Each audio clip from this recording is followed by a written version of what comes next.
Hello. I am, of course, deeply honored by this invitation to think with you the task of imagining yourselves as a post-colonial nation. Can you hear me in the back? Okay. Post-colonial nation.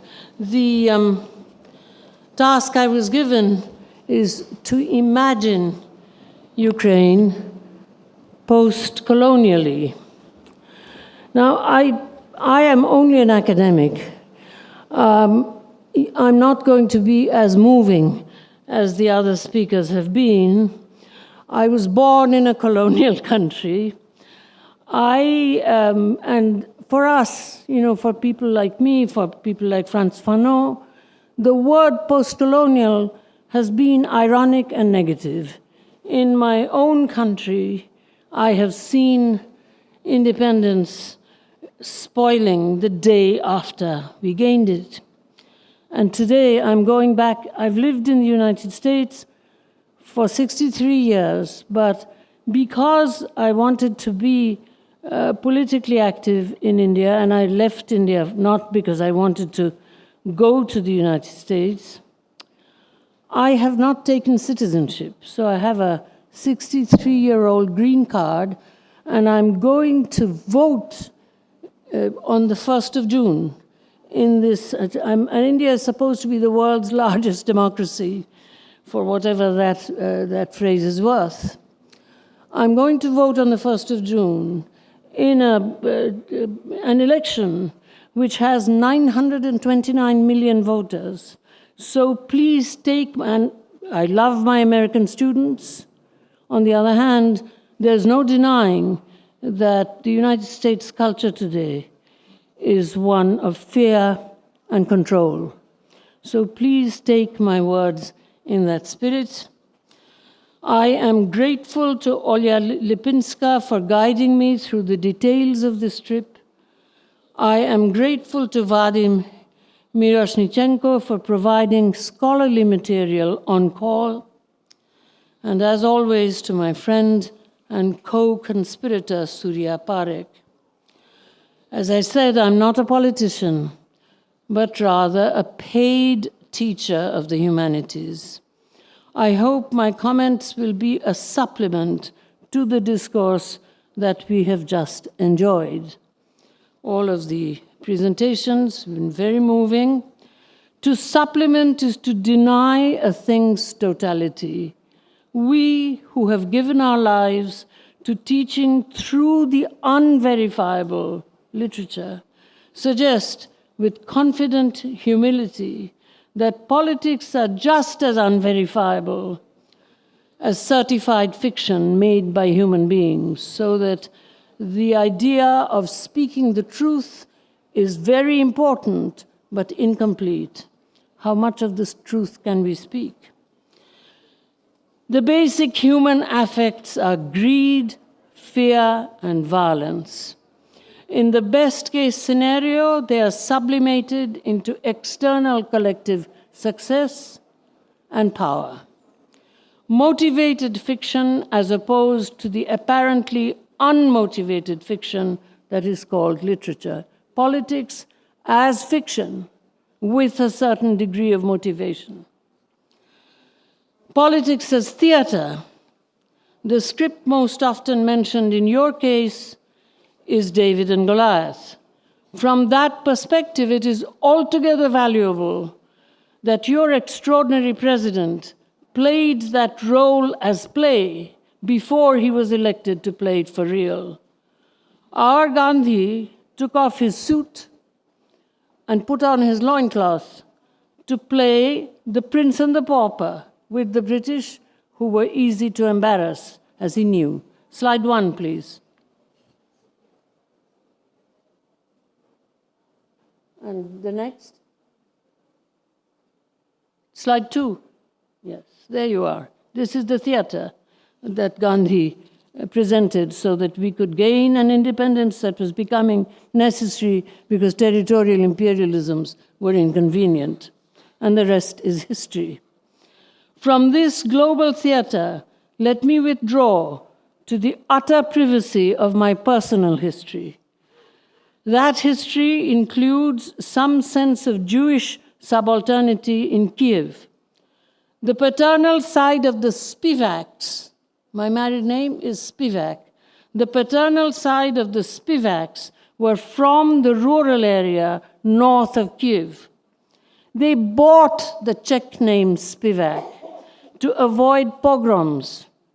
The situation in Ukraine gives me personal pain then, because my first and loving white relatives, my first husband Talbot Spivak's parents, as I just said, came from the area around Kiev, where Talbot Spivak's grandfather bought the name for the family to avoid pogroms against Jews, and they remained attached to the old country.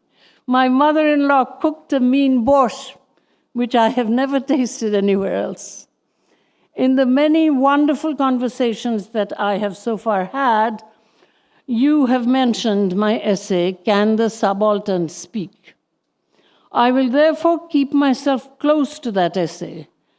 It was not a post-colonial essay. The British were mentioned as colonizers only very briefly, but as bringing in a good reform as they criminalized widow burning. The essay was, in fact, a critique of pre-colonial India. And I believe that when you will be in the happy position of imagining Ukraine after the current colonial war is over, post-colonially, the focus will have to go to that sort of robust autocritique. I say this in Africa. I've been working in Africa-led ventures at my own expense, because these are not grant proposal type projects. I say this in Africa, in Nigeria, in Ghana, in Mali, in Senegal, and in Kenya all the time. Pre-colonial autocritique. Today, because of the horror of the war, you have been epistemically defined to think of yourself as bravely warlike. Yet, we must also notice that post-colonially, what we are internationally praising today is a typical ancient masculine topos, also patriarchally welcomed by women. Dulce et decorum est pro patria mori. It is sweet and proper to die for the fatherland, a desire to fight for the country while taking care of the women and children. Post-colonially, this mood does not last. Global experience tells us that once the war is over and a post-colonial nation tries to establish itself, democracy is reduced to body count, and the state runs on what Max Weber would call a patrimonial patronage structure. This, of course, you will avoid absolutely. Over the centuries, you have been very aware of how the epistemic can be manipulated. In other words, how what we know and how we know as knowing subjects can be defined in an exclusivist way by groups fighting to hold you in power. We must not forget collective and singular politics as theater, however. There is, of course, an element of collaboration here, and therefore, what I have learned in the world of work, I've been working for the Rohingyas since 1983. I've been working for the Palestinians with Edward Said since 1974. I have a sense of, and of course, my own experience in India, I have some experience of what I say. I didn't know this when I wrote Can the Subaltern Speak? My academic life was somewhat separate. What I have learned is that unless one knows the other side intimately, my friend Ashish Nundi calls the British our intimate enemy. As you indeed know, Poland, Austria, Russia, the Ottomans, and unless you know them intimately and turn their goals around, diversified from within, your practice is neither nuanced nor faithful to everyday reality. And absolute opposition is what has been imposed on you imperially. But that's a very different epistemic charge. And you're asking me to imagine post-colonial. This is where one has to think of complicity being folded together. One can't simply move from the Russian as the imperial to a phantasmatic Euro-US as a democracy. The sheer convenience of benevolent and relaxed imperiality, as it were, in NATO or the Marshall Plan. We must prove Eric Hobsbawm wrong when he wrote, and I quote, "The attempt to turn plural entities into homogeneous national states have been appalling and intolerable in its human costs." You think of the Euro-US as the haven of democracy. We, Indians and these African nations I work with, think of them as the site of colonialism and imperialism. Given what's happening with student protests at the moment, where my university was the leader, this is particularly evident. Civil disobedience is mistaken for civic disturbance.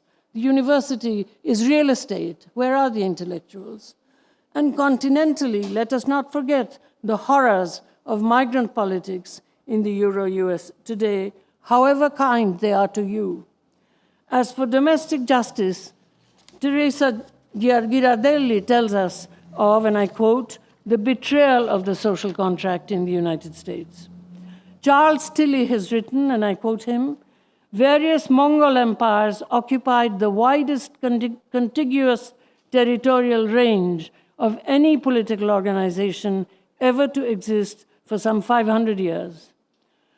But the double bind between the serene abstraction of the Pax Mongolica and the absolute diversity of what is called the Tatars, including perhaps our Mughals, is a representation of the incalculability and autoimmunity of the supplement. If, on the other hand, you elaborate from being folded together, from complicity, you will then have time to work on a voice so that you can become an instrument of correction for the world rather than followership. We want you to be independent, to be post-colonial, but please be aware that after independence, generally, the old structures of cultural self-representation come back. In India, for example, is today a genocidal theocracy, because our message is that in such a moment, the real task is redistribution, and an education dictated by the requirements of understanding the responsibility of voting. There is no such thing as an innocent voice. There are unheard voices. The effort is not just to make them heard, but to make them fair. My hosts at the Lviv Media Forum want me to approach the question of subalternity. This also I was told. And although it is possible to think like the other side, like Russia, and consider a monolithic, quote, Ukraine as globally subalternized, someone like me, because this is also something that was said, someone like me can contribute only in terms of the texture of the polity. And there, I know only of the Roma as subaltern in Ukraine. And yet, the voting subject of democracy, a rational abstraction, is a monolith. Here, the Ukrainian subject. This double bind, that the phenomenal subject of voting is diversified, identity haunted, always already disabled, living and dying at once from birth, and of course, raced, gendered, classed, individualized. I had hailed this in 2017 in Calcutta, in Bengali, in the first Chamorsen lecture as Ganotantrer Rahosyer Dhekite Pa Diye Oshamo Dolai Dola. No one in this audience understands my first language. Because, however, I want you to feel my shared commitment to your devotion to native language address, I have uttered in it, to make you feel how much it sets people apart, just as well when the democratic subject is singular, abstract, rational. Because, however, I want you to feel my shared commitment to native language address, I have uttered in it, always remembering that critics from the core may call it, I quote British historian, excessive ethnic rhetoric, unquote. Here is the vehicle for the metaphor. Now pay attention to this. You won't understand anything. And that's the point I'm making, that when one chooses one's language, as one must. Bengali is my first language. I read, write, publish, teach in it. So, but when one does it, one separates oneself. Okay. Now, slides 3 and 4. This is my vehicle for the metaphor that I quoted in Bengali about the paradox of democracy. Now 4. It's the same thing. It's the same thing. This is for tourists, this picture. Go to slide 4. That's the real thing. It's a video. Please play it.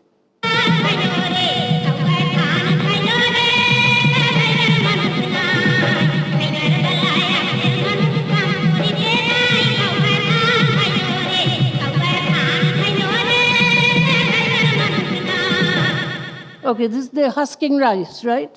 So this is my metaphor for, and you won't understand this. I mean, I can do it through PowerPoints, but it's boring. The rough translation, the double bind of democracy is to put one's foot on the rice husking machine of the paradox of democracy and swing in an asymmetrical rhythm. It was immediately available to my very large mechanical Marxist Bengali audience, but not available to you at all. That's the point I'm trying to make. It is my growing conviction that teaching literary reading robustly, the habit of displacing oneself into another's textual space, promotes the capacity to swing asymmetrically in this double bind of abstract and phenomenal forms of appearance of the democratic subject. And this is why I congratulated Volodymyr Zelensky's experiential access to this double bind and his adroit use of it, overturning Hegel, the first time as farce, second time as tragedy. Think about it.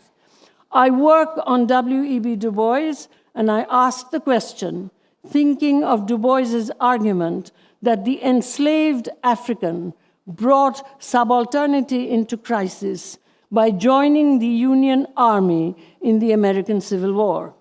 I asked, are the Roma part of such a move in today's Ukraine, overcoming their subalternity by joining the army? Yes, said France 24 in English. All brothers at the front, Ukraine's Roma find acceptance in war. Yes, says Ashifa Kassam in The Guardian. My example can change minds, Roma fighting for place in post-war Ukraine. Thank you, Susanna Milevska, old friend. She gave me these references. She sent me a good deal of material, including the description. Since I'd been asked to talk about subalternity, I undertook this very primitive research.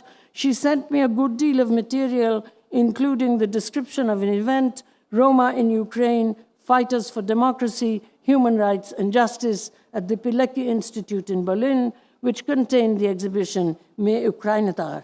Now, I've been working also for the Roma now for some time. I have not so far spoken specifically of gender. It is, of course, to be asked if the gender movements in Ukraine today, inclusive of rights for the LGBTQ+, are altogether separated from gendered subalternity, of which I knew only the Roma version. Galina Kotliuk, to whom much thanks, gave me a longer tabulation of Ukrainian subalternities, and although I have not met her yet, she has shown me that she is a kindred spirit.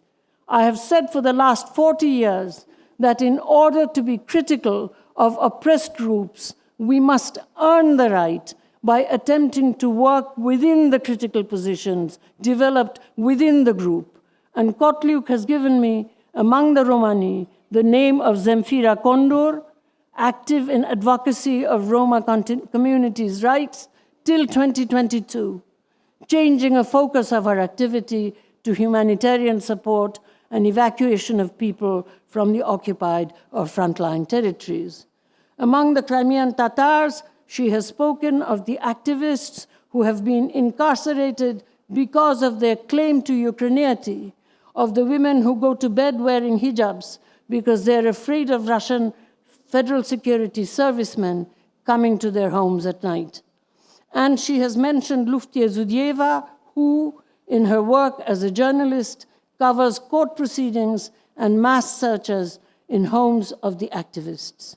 She informs me that in February 2024, her own house was searched and she was detained, even as she cites the many sufferings of the LGBTQ plus communities. She writes, there are a lot of inspiring stories of our LGBTQ plus defenders, and provides me links to check this out.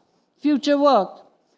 You tell me, given the circumstances of my life, I'm 82 and bad health, I will probably be like a people's mic, passing the news on to younger people. My friend and ally Edward Said wrote that Gandhi and Nehru, the first Prime Minister of India, proved that the subaltern can speak because they negotiated independence for India. He was wrong. Nehru and Gandhi were not subalterns. They were members of the progressive bourgeoisie, freeing an Orientalist, monolithic India. I offer this to you as a kind of parallel, except we were, of course, much larger. Today's India gives proof that the people in general did not share the practice of that freedom. You are unlike that because you're smaller. Bangladesh was also unlike that because they're smaller.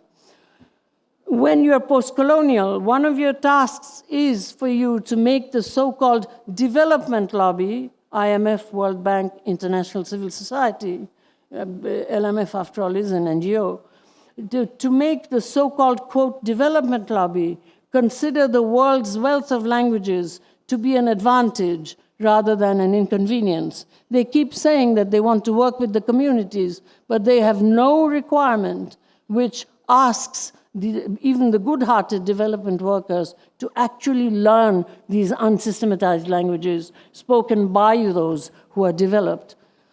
At any rate, consider the world's wealth of languages to be an advantage rather than an inconvenience.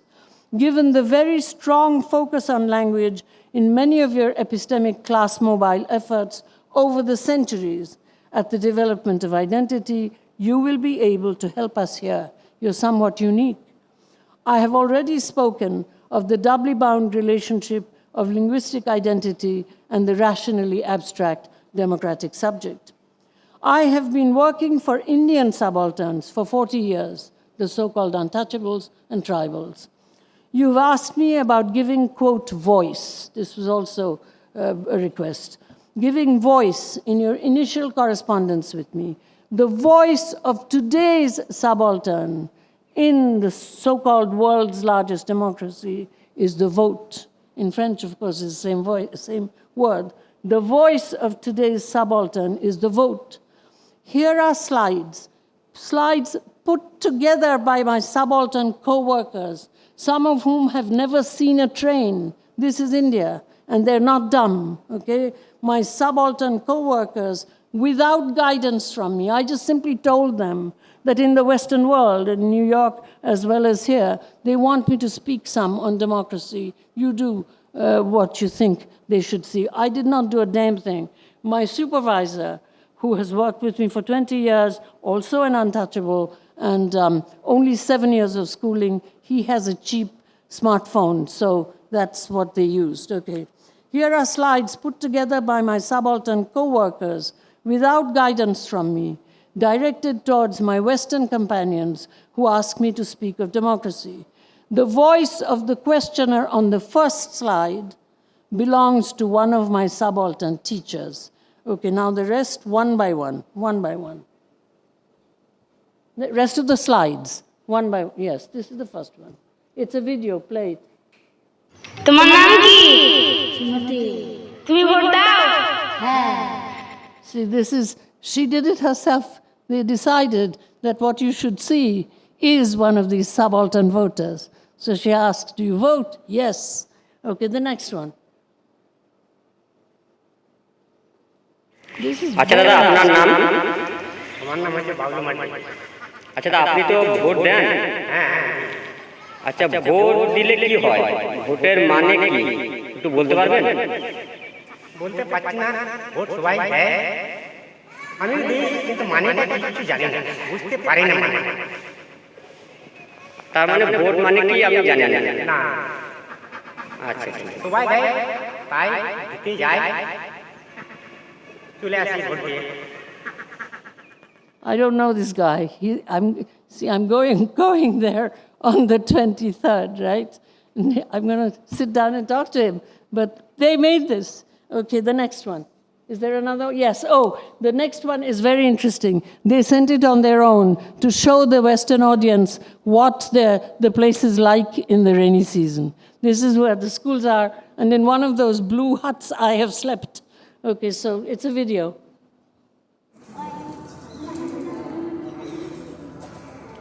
They wanted you to see. They vote, but how different their lives are. Those are my students.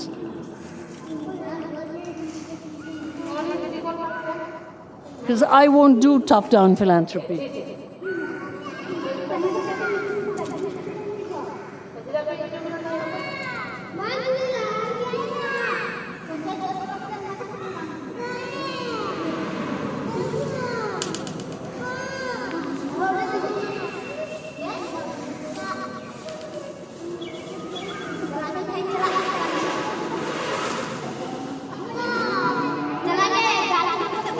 See that blue hut I've slept there.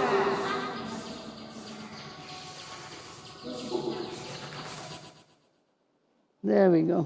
Therefore, the way to give voice is electoral education, reminding the student, elite or subaltern, and I have both, do the same thing at Columbia, elite or subaltern, at every turn, through pedagogic practice rather than lecturing, that democracy is perceiving deeply the equality of others who do not resemble you, rather than simply pursuing autonomy, your own autonomy, the situation where imperial violence has put you for the moment. Democracy is the equality of others. Democracy is a very hospitable system, unfortunately. The equality of others who do not resemble you, the latter being the position, this pursuing autonomy and rights alone, being the position in which you have been epistemically defined by a violent colonialism today, as have been the Palestinians or the Rohingyas. Andrei Zdorov, to whom also much thanks, wrote this sentence about Eugenia Bosch, the first head of government or prime minister of the first independent Soviet Ukraine. And if we are not mistaken, the first female prime minister in the history of mankind. Here is Zdorov's sentence, I quote in English, "Unlike Russian nationalists of the time and leaders of the white movement, she does not use the terms Little Russia and Novorossiya, but recognizes that Ukrainians have fully formed as a separate people, despite the attempts to suppress their national development by the Russian autocracy until 1917. Eugenia Bosch was guided not by the interests of Russia, but by the interests of the world revolution," end of quote. Bosch left a considerable body of writing, including an autobiography. Her double bind, as imagined by Zdorov, is close to mine. She was a politician in a men's world, a Ukrainian communist with a sustained and profound sense of identity, situated in a Russian proto-imperial communist state system, and she killed herself. I am a woman with no political power at all. Thank God my student, Shakil Bhatti, who is the head of TRIPS and TRIMS in Geneva at the UN, he told me, Gayatri, your strength is that you have no power. I hold that, as a teacher, very valuable. I'm a woman with no political power at all. The supplementing literary imagination has taught me that a worldwide democratic socialism is a necessary impossibility. in view of which we worked ceaselessly for the philosophers of the future. And you have this has to be persistent work, because each generation is born with fear, greed, and violence as the basic affects. Just reading the second epigraph as I hesitantly enter Oksana Zabushko's long novel in English translation, The Museum of Abandoned Secrets, I sense that this double bind between the world and my place, this inhabiting of a necessary impossibility slanted to an undecidable future, I share with women on the Ukrainian site. And I quote Zabushko. She's quoting something. To know what's happened to us, wait for us. This is a 1952 inscription on a wall of the Lviv KGB prison, open to the public since 2009 as the Lonsky Street Prison Museum. From prison to museum, a trajectory from real to fiction that stands opposed to President Zelensky's amazing move from play to real. I wish I could have accessed Women and War in English translation, but no such luck. On the other hand, Aurelia Bors, the editor, sent me her own translation just day before yesterday, and I started reading it this morning. I read 38 pages of 128. There is no time now, but I hope I can include some comments on this brilliant collection, Letters from Ukrainian Women, this brilliant collection tomorrow on our panel. In the meantime, I wish you much good fortune in the field of battle, as well as safety in your life, and I look forward to our next conversation. Thank you for your patience.